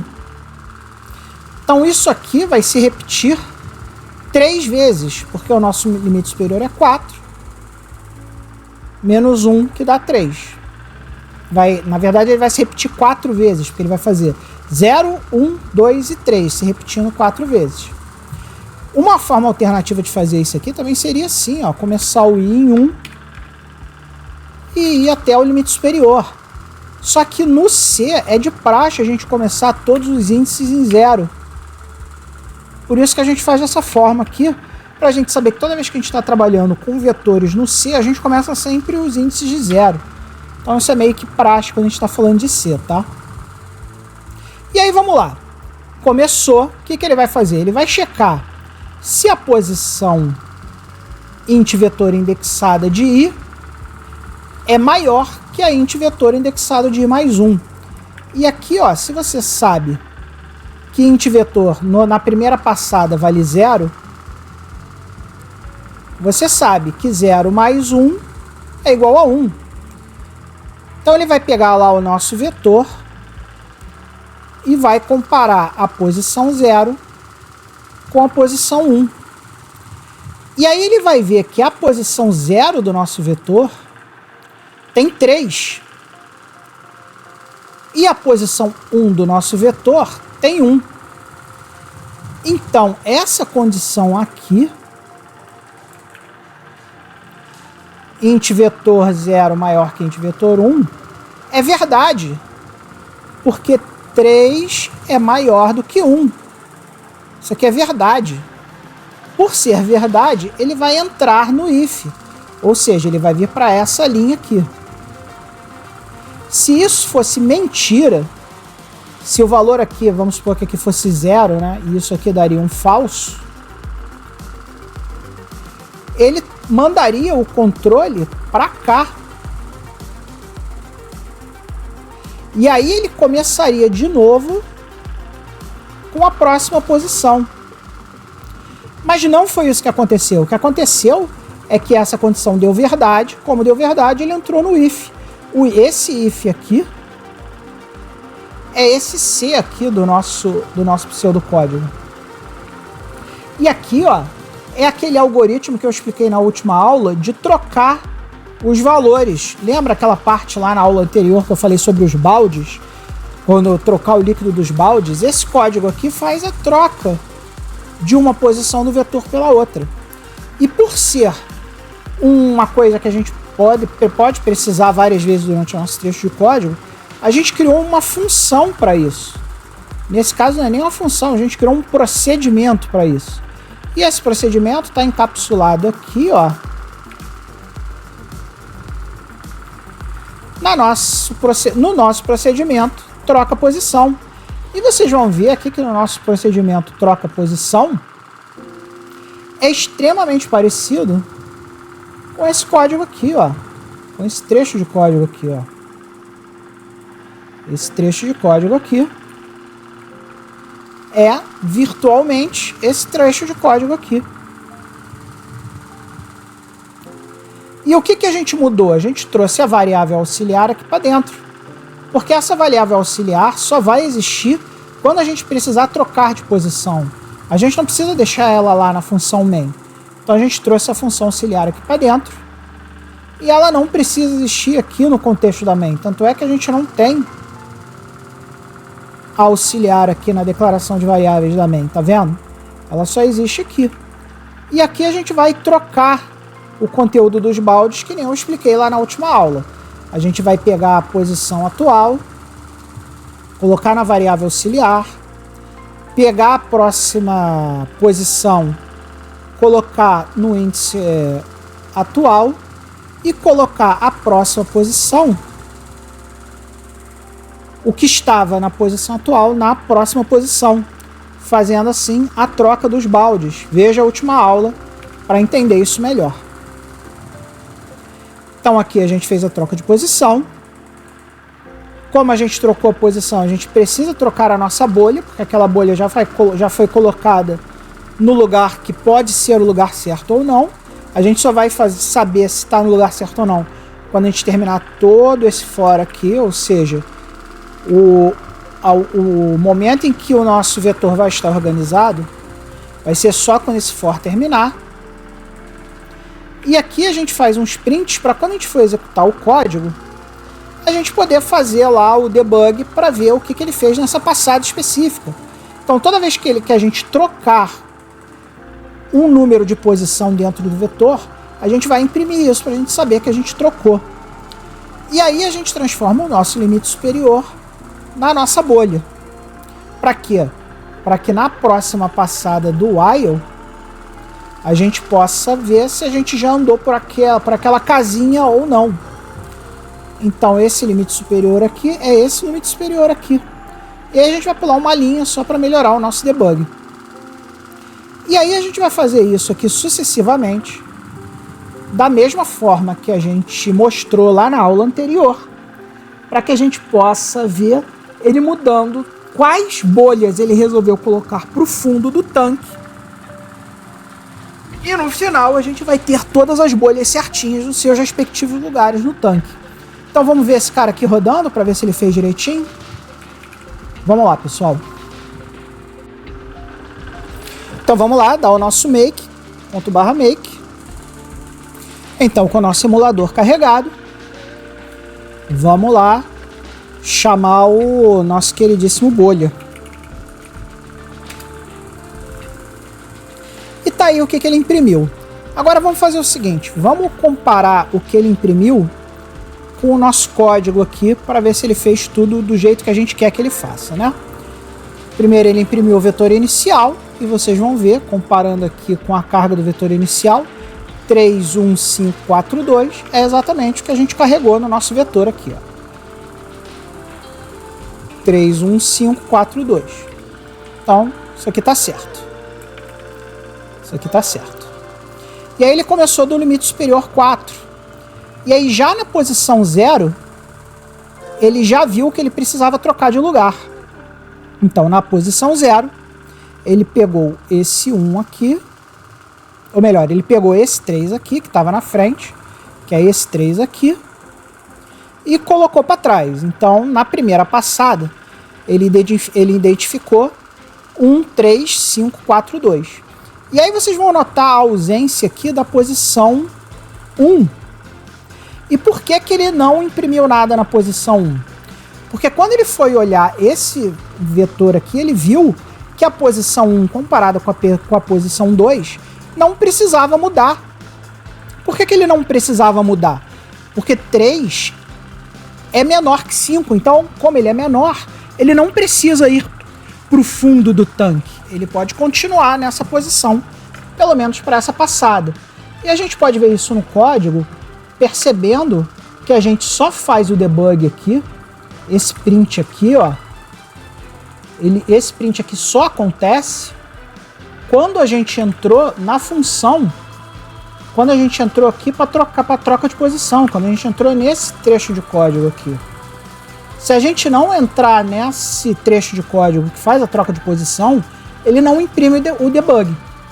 Então a posição 1 não existe porque não houve troca de posição. Mas aí na posição 2, ele viu que ele precisava comparar a posição 2, que no caso é essa aqui, era 5 com 4. E ele viu que ele precisava colocar o 4 na frente do 5. Então ele fez essa troca aqui, ele botou o 5 para cá e botou o 4 para cá. Então agora nós temos 1, 3, 4, 5. E na posição 3, ele comparou o 5 com o 2. E aí quando ele comparou o 5 com o 2, ele viu que ele tinha que colocar o 5 aqui e o 2 aqui. Então vocês podem ver que já na primeira passada, o 5, que teoricamente é a bolha mais pesada, já foi para o fundo do tanque. E aí o que ele fez? Aí quando ele terminou essa passada, ele colocou o limite superior igual à bolha, que no caso é 3, e começou aqui, ó, esse fora aqui,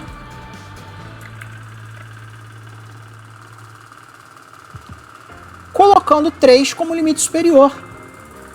Então, 3 menos 1 dá 2, então ele vai fazer 0, 1 e 2 agora. Quando ele testou o limite superior 3, o que ele fez? Ele começou a fazer a mesma coisa e identificou que a posição 2, que no caso era esse cara aqui, ó, precisava ser trocada. E aí o que ele fez? Ele trocou lá as posições e acertou a posição 2. Então aqui, ó, ele viu isso aqui, ó, ele viu 4 com 2.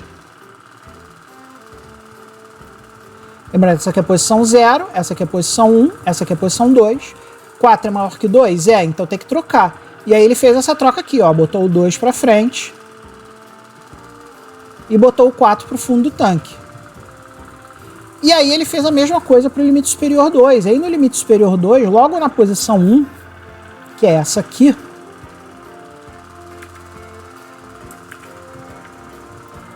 ele viu que o 3 é mais pesado que o 2. E aí quando uma bolha é mais pesada que a outra, a gente bota ela pro fundo do tanque. E aí nesse momento aqui a gente já tem o nosso queridíssimo array ordenado. 1, 2, 3, 4, 5. Mas ele não pode dizer ainda que ele terminou, porque ele ainda não viu o limite superior 1. Então ele vai fazer mais um confere, usando o limite superior 1, ou seja, ele vai testar as posições 0 e 1, e vai ver que as posições 0 e 1 já estão arrumadas. E por já estarem arrumadas, ele não trocou ninguém aqui, por isso que ele não imprime ninguém aqui, porque ele já trocou todo mundo. E nesse momento aqui, nesse exato momento aqui, a gente tem o nosso queridíssimo array devidamente ordenado.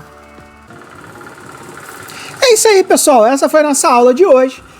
E na aula de hoje nós aprendemos não só como funciona o método bolha de ordenação de arrays, como nós também aprendemos a implementar esse método bolha em linguagem C, que é uma linguagem que pode ser usada tanto para processadores antigos, aí se você usar o Small Device C Compile, se você usar o Fusion C para MSX, mas é a mesma lógica se você quiser aplicar para outros computadores usando a linguagem C. A linguagem C é uma linguagem extremamente difundida, e você pode programar em C em diversos lugares. Então agora você pode dizer que você é o mestre do método bolha, sabe tudo sobre método bolha, e esse é um conhecimento muito mais importante que vocês possam imaginar, porque mesmo que você aí, garoto juvenil, criado a leite com pera, você está acostumado lá a criar array.sort, ele faz tudo para você, lembre-se sempre que quando a gente vê aí as nossas queridíssimas utopias, onde é tudo feito pelas máquinas, a gente costuma dar problema, né? Porque se eventualmente a máquina para, como é que os seres humanos vão sobreviver se eles não souberem como as máquinas fazem as coisas, né?